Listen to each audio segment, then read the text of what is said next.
যুবথুপু হয়ে বছর ৩৫-এর এক যুবক বসে আছে, পায়ে তার শিকলের বেড়ি। নিজেই নিজের সাথে অবিরল বলে চলেছে কথা। না, এটা কোনো সিনেমা বা নাটকের দৃশ্য নয়, বাস্তবেই এমনই দৃশ্য ধরা পড়ল এদিন দক্ষিণ ২৪ পরগনা জেলায়।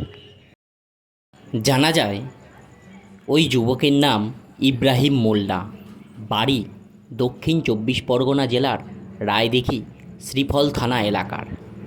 স্থানীয় সূত্রে জানা যায় দীর্ঘ ১৫ বছর ধরেই ইব্রাহিম এভাবেই শিকলবন্দি জীবনযাপন করছে। কিন্তু এরূপ অমানবিকভাবে শিকলবন্দি জীবন দীর্ঘদিন ধরে কেন কাটাতে হচ্ছে ইব্রাহিমকে?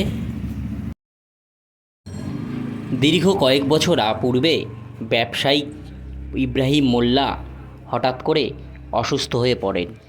তার অসুস্থতার কারণে মানসিক ও স্মৃতিশক্তির আঘাত পায়। পরবর্তী সময়ে চিকিৎসা করাতে করাতে সর্বস্ব খুইয়ে ফেলে পরিবার। জরাজীর্ণ বাড়িঘর, তুস্থ পরিবার, চিকিৎসা করাতে অপারগ। তাই ইব্রাহিম মোল্লার এখন অবস্থা শিকলবন্দি জীবন। আর্থিক অনটনের জন্য পরিবার আর পারছে না ইব্রাহিম মোল্লার চিকিৎসা করাতে।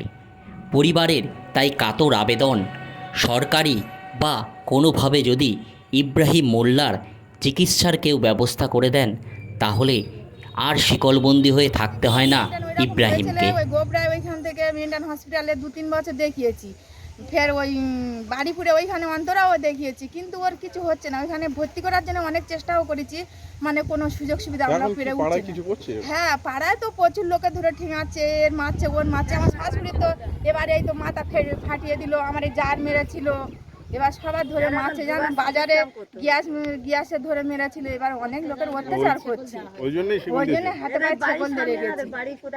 ওই জন্য বলছি ওটা যদি একটু মানে ব্যবস্থা করো, যে ওর কোথাও যদি ভর্তি করে দিলে ভালো হয়, সেরকম একটু যোগাযোগ করে আমাদের দাও। হ্যাঁ, সরকারি কিছু আমরা সাহায্য করছি, যে কেউ নেই তো, বাবা নেই মানে কেউ নেই, তাহলে দেখার মতন তো কেউ নেই।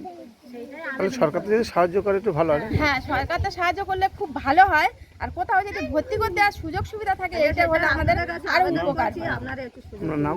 আমার নাম আম্বিয়া মোল্লা। দেওরের নাম ইব্রাহিম মোল্লা।